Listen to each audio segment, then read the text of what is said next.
నా నా మనస్ఫూర్తిగా ఆయనకి పాదాభివందనం చేస్తా ఉన్నా. ఒకటిది. రెండోది, నిజంగా బాలకృష్ణ గారు అనేటువంటి మాటల వల్ల అటు కూటమిలో ఉన్నటువంటి జనసేన కార్యకర్తలు కానీ, చిరంజీవి గారి అభిమానులకు కానీ, ఏ రాజకీయ పార్టీలో ఉన్నప్పుడు కూడా ఆ బాలకృష్ణ గారు అన్న మాట డైరెక్ట్ గా చిరంజీవి గారిని అని ఉంటే ఖచ్చితంగా జనసేన చిరంజీవి వాళ్ళందరికి కూడా పేరు పేరున క్షమాపణ చెప్తా ఉన్నా. మాకు ఎటువంటి బేసుజాలు లేవు. మేము జరిగితే తప్పని ఒప్పుకుంటాం, సరిదిద్దుకుంటాం, మంచిగా ప్రజల యొద్దకు వెళ్తాం. మీలాగా మీరు విన్నారు కదండి భాష, విన్నారు కదా ఏం మాట్లాడుతున్నాడు, ముండా అంట.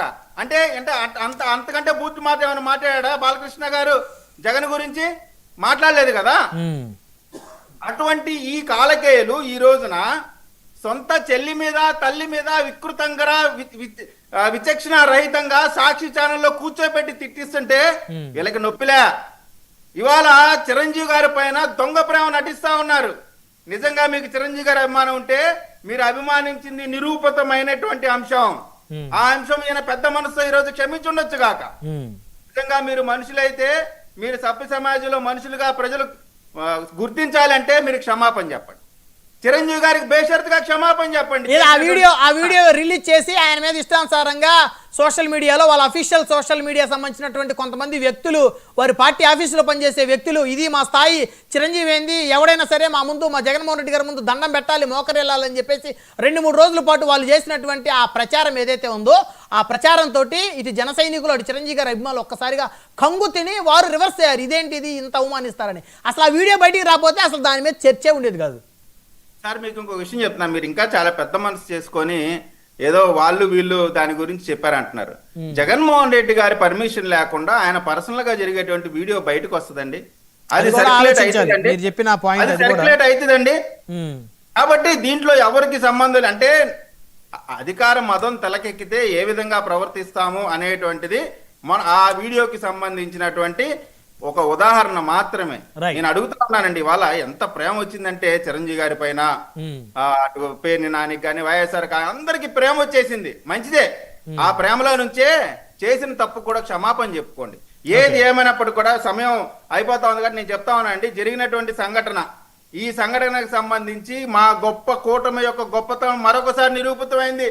ఆ వీడియోని స్వయంగా ఏ వ్యక్తి అయితే ఆ అంశాన్ని మొదలు పెట్టారో ఆ వ్యక్తి దాన్ని రికార్డులోంచి తీసేయమని విజ్ఞప్తి చేసినటువంటి పరిస్థితిలో మేము వైసీపీకి ఎన్డీఏ కూటమి మధ్య తేడా చూడండి. వాళ్ళు ఇష్టం వచ్చినట్టు మాట్లాడతారు. ఏమండి, నిజంగా చెప్తా ఉన్నా అండి, నిజంగా మనుషులైతే వాళ్ళు లోకేష్ గారి గురించి, చంద్రబాబు గారి గురించి, వారి సతీమణి గురించి వీరు మాట్లాడిన మాట, అది అసెంబ్లీ అనేటువంటి అంశం వాళ్ళకి గుర్తులేదా? ఈ రోజు ఏదో బేదారుపులు అరుస్తా ఉన్నారు, ఏదో పెద్ద సచ్చిరులాగా, పవిత్రులాగా, అసలు బూత్ మాట అంటే తెలియని వాళ్ళలాగా, బూతులకు బ్రాండ్ అంబాసిడర్లుగా ప్రపంచవ్యాప్తంగా ఖ్యాతి పొందినటువంటి వైఎస్ఆర్ కాంగ్రెస్ పార్టీ నాయకులు బూతుల గురించి మాట్లాడుతా ఉన్నారు. అరే ఎంత బూతు తిట్టారు, ఏమని తిట్టాడు, సైకో అని తిట్టాడు. ఆ విధమైనటువంటి ప్రవర్తన మనం చేశామా, చేయలేదా? జై జగన్ అనిపించమని గొంతులు కోసామా, కోయలేదా? మాస్క్ అడిగామని చెప్పి నడు రోడ్డు మీద డాక్టర్లు కొట్టి చంపామా లేదా? మాస్క్ లేదనే దళిత కొన్ని చంపారా లేదా?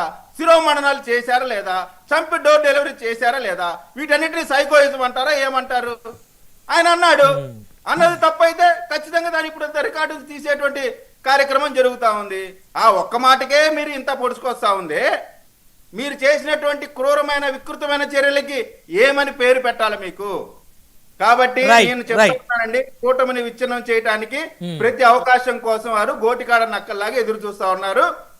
మా పార్టీకి సంబంధించిన నాయకులు కానీ, కూటమి నాయకులు కానీ, పైనుంచి కింద దాకా ఎవరైనా సరే కూటమిలో ఉన్నటువంటి నాయకులు కానీ, కార్యకర్త కానీ మనోభావాలు దెబ్బ తగలకుండా ప్రవర్తించాల్సినటువంటి అవసరం అందరిపైన ఉంది. బాలకృష్ణ గారు మరి ముఖ్యంగా చిరంజీవి గారి పేరు చెప్పలేదు, చిరంజీవి గారిని అన్నారనేటువంటి అభిప్రాయం కలిగినప్పటికి కూడా మేమంతా కూడా దానికి విచారం వ్యక్తం చేస్తా ఉన్నాం. ఖచ్చితంగా మరొకసారి ఇటువంటి జరగకుండా చంద్రబాబు నాయుడు గారు ఖచ్చితంగా జాగ్రత్తలు తీసుకుంటా ఉన్నారు. చివరికి ఇవాళ మార్నింగ్ నేను ఆ ఛానల్లో చూసా అండి, అవినీతి సొమ్ముతో పుట్టినటువంటి ఆ ఛానల్లో పవన్ కళ్యాణ్ గారికి రోజు జ్వరం వస్తుందంట. అదొక విచిత్రం అంట, అదొక మిస్టరీ అంట. రోజు జ్వరం ఎందుకు వస్తుంది? హైదరాబాద్ లో ఉన్న వాళ్ళకి జ్వరం ఎట్లా వస్తుంది? ఏంటండి అసలు? ఏమన్నా ఏమన్నా అన్నం తినేవాడు మాట్లాడే మాట అంటే జ్వరం వస్తే కూడా వాళ్ళకి విచిత్రమే, అది కూడా ఒక పెద్ద నేరమే. రైట్, వన్ బై వన్ మాట్లాడదాం విజయ్ గారు. మనతోటి కృష్ణాని గారు ఉన్నారు, రాజకీయ విశ్లేషకులు. కృష్ణాని గారు, గుడ్ ఈవినింగ్ అండి. బ్రహ్మనాయుడు గారు, గుడ్ ఈవినింగ్. ప్యానల్ మెంబర్స్ అందరికీ నమస్కారము. సో కామినేని గారి వ్యాఖ్యల మీద ముందు మీరు స్పందించండి, ఫస్ట్ దాన్ని ఎట్లా చూద్దాం. అది